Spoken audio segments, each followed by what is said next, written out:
Ticats This Week. Welcome to Ticats This Week. I'm RJ Broadhead along with Luke Tasker, the busiest guy on the Ticats audio network, maybe tied with Louis B, but in twos and the Coach O Show. Really loving all the content, Luke. So if you want to know anything about the Ticats, go to the Ticats audio net, and so much great information on the team. And tee up the game on Friday against Montreal after the bye week. Look, what was it like after a bye week coming back, and maybe give us a sense of the team, maybe rejuvenated, remotivated? Yep, the bye week was timely for the Ticats this year. I remember times throughout my career where that bye week comes at a moment after some hardship. The two losses are not the way that you write it up to start the season. That's timely. Physically, you think it's early in the year, so maybe you're not all that banged up. That's not always the case. Sometimes you're at your physical low point after training camp because it's so demanding. And football in general, but the CFL especially, has come a long way in player safety, and not just safety as far as concussions, things like that, although that's been a big part of it, but just the wear and tear, soft tissue injury prevention. So training camp's not what it used to be, but still, sometimes early in the season, you're already struggling with something. So that's timely in that sense. But after the two losses, it really, really helps to take a second and to get away from the game, to rest emotionally and mentally as well, and to get back sort of that positive energy and to approach the game new. When you hit the ground running after a loss and you have to go right back into meetings, into day one, sometimes that negativity can build in your, just inside the helmet, inside of a locker room. I think that this is going to be timely for a lot of the guys on Ticats.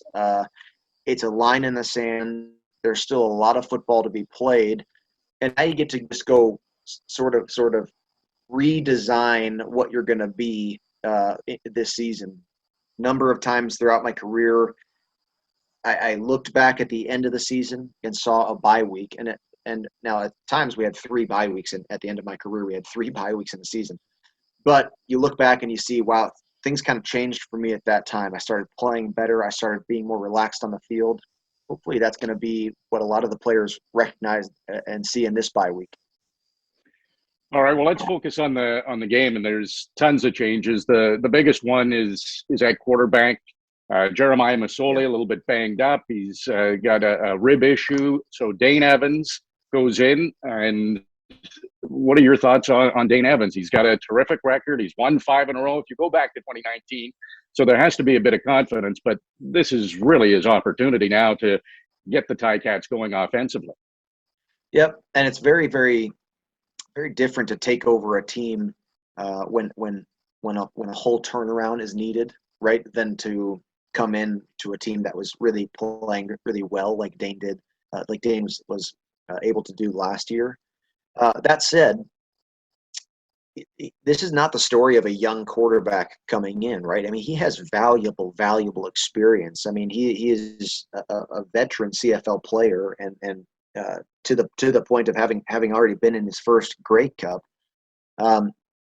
Here's what I know about Dane from my own playing experience with him. You can see that type of quarterback where coming in, the pressure is on to turn something around, and that's not always the best place to play football from. It's really not. That really lends itself to forcing plays, and especially at the quarterback position, you can't. We've all seen it 1,000 times. You cannot force as a quarterback. It's not the way that position was designed to be played. When you force, you turn the ball over. When you force, you do too much in the pocket and you fumble the ball. It's a bad place to play from.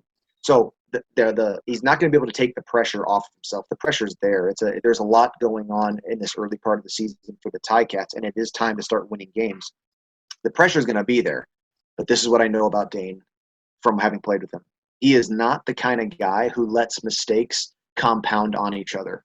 So you've seen quarterbacks come in, and when you start to force it, then it goes wrong, and then it starts to go really wrong. And then you try to force it harder, and it goes really, really, really wrong. We've seen that we've watched that happen, and it's hard to see and you wish it wasn't the case, but it makes sense. It's the hardest position in sports, is playing quarterback at the professional level. And there's so many decisions to make in between every single snap to whistle. They've got to make so many decisions as the game goes on. And if that pressure builds and the one mistake happens, the worst thing that you can do, but a hard thing to overcome, is to not let those mistakes build on each other. Dane, he does not do that. I don't know. He's got a great way about him where if something happens in the game and something goes wrong, he can get the pendulum back to center real quick. He levels himself out, and he allows himself to not then have a higher probability to make another mistake. That's expert. That's greatness, and he is good at that. And so it is a new team. He's not going to be able to – he doesn't take over on an already winning record. There's a lot of things that have to get turned around. But I do think we're going to see good play out of Dane in the fourth quarter of this game. As the game progresses on, we're not going to see a meltdown. I would be shocked.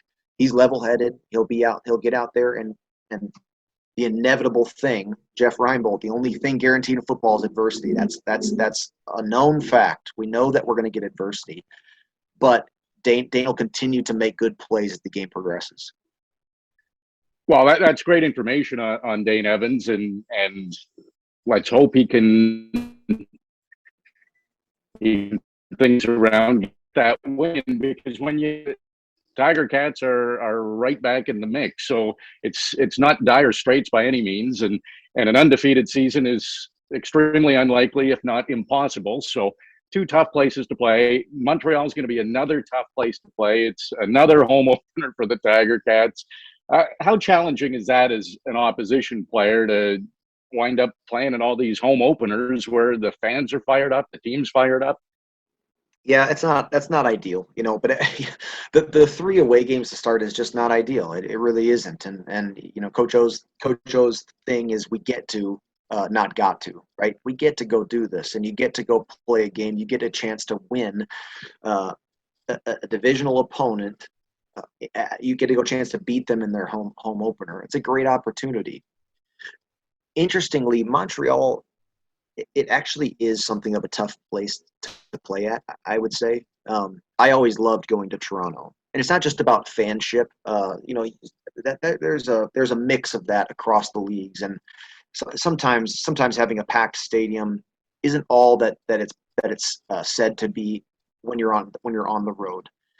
It's more a level of comfort. I don't know that it's got a jam-packed, tight little locker room. You're in a dungeon under the stadium right there. You walk across the track. Sidelines are tight.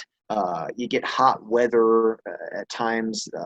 I always remember playing in sort of an uncomfortable sun at Montreal. I don't know. There's just a level of, you really feel like an enemy when you're there, and you are, of course, but that's not totally the way with every stadium across the league. Like I said, I always enjoyed playing in Toronto. Even Ottawa there's something about that. I felt like I played good. For me personally, and again, I bet every player would have a different take on each stadium, really. And it really comes, if you made a bunch of good plays there in a game, you sort of hold that stadium in a little better light. It's a personal thing. Montreal was not my favorite, though I made probably my best catch ever of my whole career at Montreal, but still, it's not my favorite place to play. It is a tough place to win a game. I think that if the Ticats do come away with a win, that could be a really, really key catalyst to make some deep changes as the season progresses here. Luke, you got to tell us about the catch. Give us the scenario. You're great at color commentating during the game, so give us some commentary on that. RJ Broadhead would have lost his mind if he was calling this game. No, it was funny because I played with a bunch of great quarterbacks, and one of my best friends for my whole life is Jeff Matthews, because we played at Cornell together and then at the Ticats, and he was starting this game. We did end up winning the game, but somewhere in the second half, he threw me it was a fade from the slot, and he threw it way outside, and I sort of faded away from it and caught it sort of behind myself over my shoulder. It was spectacular, and we did win the game. Jeff Matthews actually almost bit his tongue in half that game. He got hit in such a way that he it was brutal, but Wow. it was a tough, hard fought game, and a win in Montreal was great. Andy Fantuz scored a touchdown in that game as well, actually. Tasking Twos, Ticats Audio Saskatoons. Network. It's a good That's show. it.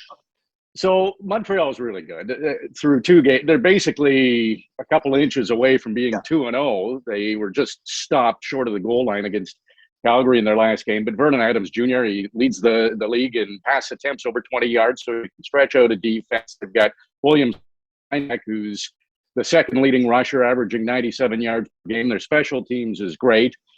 Now, the Tiger-Cats will have some changes defensively. Jagera Davis wound up violating league health and safety protocols. It was unintentional, but there's no warning. He'll be out for this week.